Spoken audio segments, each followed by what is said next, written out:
When we talked about ratios, we began with the fuel-air ratio or air-fuel ratio, depending on how you look at it. So we're going to look at some calculations with respect to that ratio. The first thing we wanted to look at was how we calculate the air-fuel ratio. So the example we gave in class was, if an engine burns 2.5 grams of fuel with 35 grams of air, what is the air-fuel ratio? Notice they're both in grams. If one was kilograms, you'd have to convert it to grams, so you have the common units. A ratio must be expressed in the same units top to bottom. Also notice we can write a ratio air to fuel with a colon in between, or air to fuel like a fraction.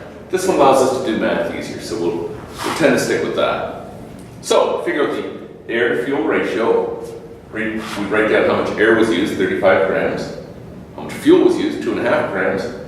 Then divide top and bottom by a number that will let me get down to something to 1 is really what we're looking for. And in this case, I divided by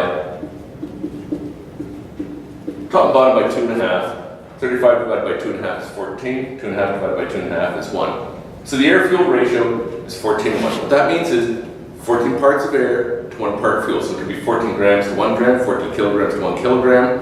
It could be 14 pounds to 1 pound. It could be 14 tons to 1 ton. It's a ratio. 14 parts of one thing to 1 part of the other thing.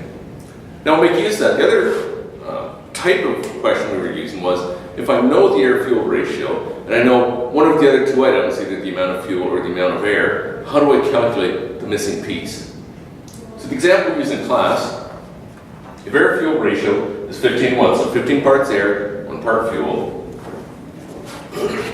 and the engine burns 7 grams of fuel, how much air is also consumed?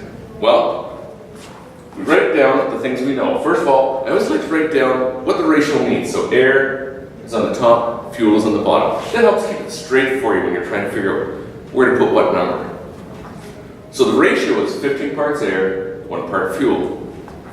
We know that it's 7 grams of fuel. We don't know how much air. So it allows us to plug in the values, x being how much air. Then to solve that, cross multiply. 1 times x gives me x. 7 grams times 15 is 105 grams. So x equals 15 times 7 grams. X equals 105 grams. So we have 105 grams of air. We know it's air because it's on the air side of the ratio. 105 grams of air when you burn 7 grams of fuel.